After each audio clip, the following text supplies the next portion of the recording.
तो आज question number 6 देखना है, एक्सरसाइज 7.1 का। ठीक, तो ये क्वेश्चन जो है क्लास 9th का ये ट्रायंगल चल रहा है। तो देखो बेटा, क्वेश्चन में है कि आपके पास एक फिगर है, ये आपके सामने जो फिगर है, और इस फिगर में क्या दिया गया है, AC है बराबर AE को। किसको? So this AC is equal to AE। दो ट्रायंगल्स यहां पे है बेटा, देखना इस फिगर में जरा देखो आप, मैंने अलग अलग कलर के दोनों ट्रायंगल बनाए, एक ये ABC मैंने बनाया है और एक ये ADE मैंने बनाया है।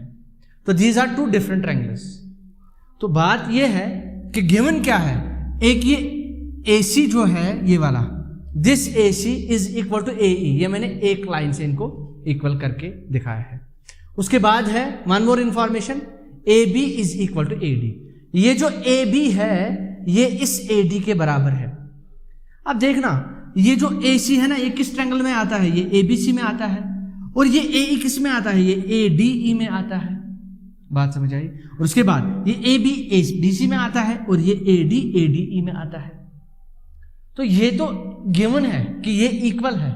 और देखो एंगल BAD, ये देखो BAD मतलब ये एंगल ये, लेकिन ये BAD जो एंगल है ना, ये इस एंगल ट्रायंगल ABC में नहीं आता है, क्योंकि ट्रायंगल ABC में ये पूरा एंगल इतना आएगा पूरा। ये अगर हम इसकी बात करेंगे तो इसमें पूरा ऐसे आता, ABC ट्रायंगल में ये BAC पूरा आता। ठीक, लेकिन ये जो है ये वाला ट्रायंगल देखो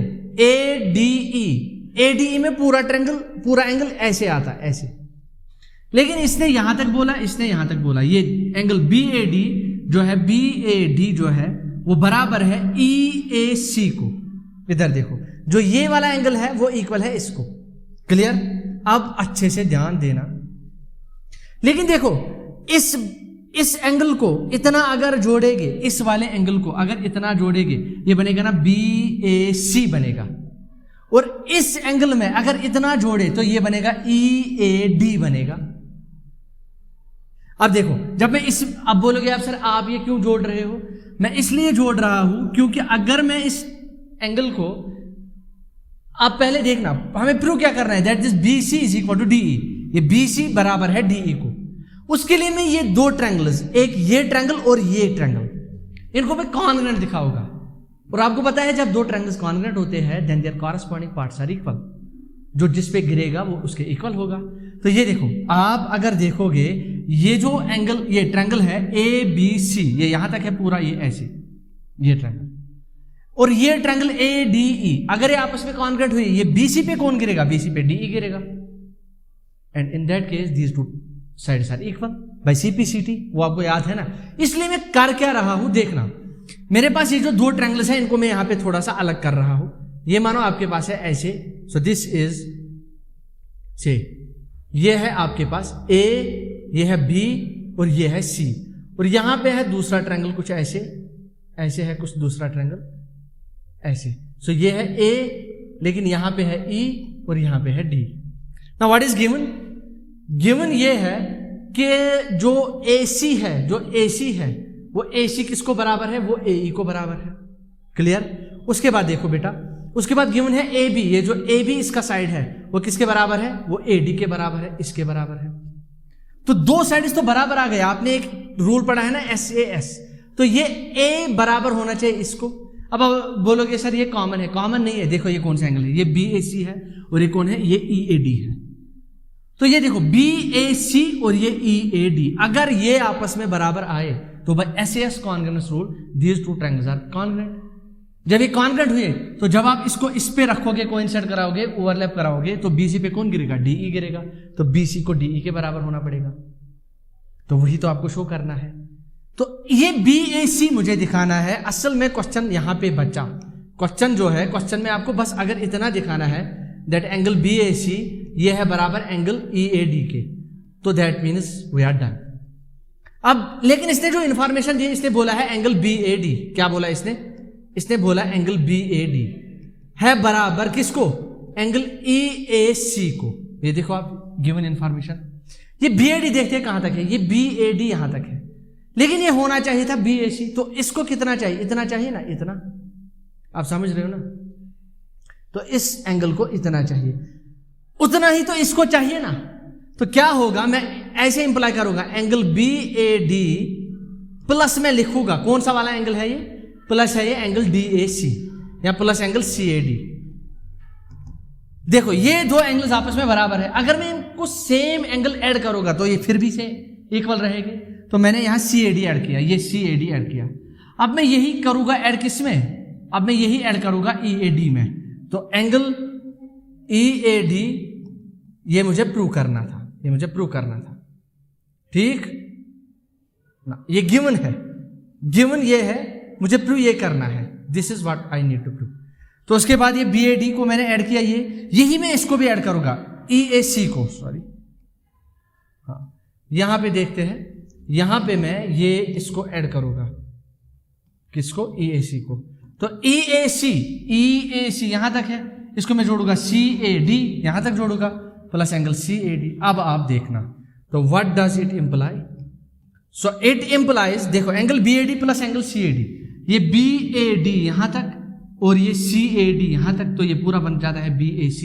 सो this LHS is equal to angle BAC, और ये RHS, ये देखना EAC प्लस CAD बन गया ना पूरा EAD। So this is equal to angle EAD। बात समझ आई? तो आपने ये दो एंगल्स आपस में इक्वल कर दिए, तो ये एंगल और ये एंगल आपस में बराबर आ गया। अब उसके बाद आप क्या करोगे, आप लिखोगे इन ट्रायंगल। अब मैं आपको बोलूंगा लिखना क्या है, ठीक। तो देखो क्या लिखना है, ये जो दो एंगल्स आपस में इक्वल हो गए, अब उसके बाद करना क्या है वो मैं आपको यहां पे दिखाऊंगा। तो सीधे लिखोगे आप in triangle ABC and triangle EAD, and triangle, या ऐसे कर दो and triangle this ADE, and triangle AD। बोलो ये AB किसके बराबर आएगा बेटा, ये AB किसके बराबर, AB बराबर AD के, क्यों, गिवन है, because it is given. Is it clear? और ये बोलो ये एंगल BAC किसके बराबर, एंगल EAD के, कैसे, बिकॉज प्रूव्ड, अभी प्रूव किया मैंने, प्रूव्ड। तो ये S आ गया, ये A आ गया। उसके बाद ये AC किसके बराबर, AC है बराबर AE को, क्यों, क्योंकि ये भी गिवन है। तो बेटा ये भी साइड आ गया। तो क्या हुआ, इसके बाद मैं इसको थोड़ा सा ऊपर करके बोलूंगा ताकि थोड़ी सी स्पेस मुझे मिल जाए, थोड़ा सा इसको ऊपर करते हैं, ठीक। तो देखो उसके बाद जो है, therefore मैं लिखूं यहां पे दैट दिस ट्रायंगल, कौन सा triangle, ABC is congruent to triangle किसको, ADE को, by which rule, by SAS rule. और जब दो ट्रायंगल आपस में कॉन्ग्रुएंट होते हैं तो बेटा क्या होगा, जब आप इसको इस पे गिराओगे तो ये BD पे, BC पे कौन गिरेगा, DE गिरेगा। तो सीधे लिखना therefore BC is equal to DE, इसको लिखना CPCT बाय CPCT। तो ये एक इंपॉर्टेंट क्वेश्चन था आपकी एक्सरसाइज का, तो मैंने इसको यहां पे प्रूव किया अच्छे से। सबसे पहले क्या था, गिवन में था कि ये जो है यहां दो ट्रायंगल्स बनते हैं, मैंने आपको सिंपल बोला कि दो ट्रायंगल्स बनते हैं, वो उनको निकालो, अलग निकालो, उनको कॉन्ग्रुएंट करने की कोशिश करो। एक बार कॉन्ग्रुएंट हो गए तो BC खुद D के बराबर आ जाएगा बाय CPCT। लेकिन इसमें क्या था कि इसने ये एंगल और ये एंगल बराबर दिया था, ये मिस्तु शीर्षाहन पार, ये मिस्तु शीर्षाहन पार, येल्पी ये मिसी की युताहन जोड़, ये बनी BAC, येल्पी ये मिसी एंगल शीर्षाहन जोड़, ये बनी EAD। और वो एक इस ट्रायंगल में आएगा, दूसरा इस वाले ट्रायंगल में आएगा। बात समझ आई? तो जैसे इस क्वेश्चन को हमने सॉल्व किया, आप भी एक बार कोशिश कीजिए इसको सॉल्व करने की। अगर कहीं पे दिक्कत है तो हमें बोलिए। तो नेक्स्ट लेक्चर में और एक क्वेश्चन आएगा, अभी एक्सरसाइज एक दो क्वेश्चन इसमें और है वो भी करेंगे, उसके बाद ये एक्सरसाइज कंप्लीट होती है। तो ये था आज का क्वेश्चन।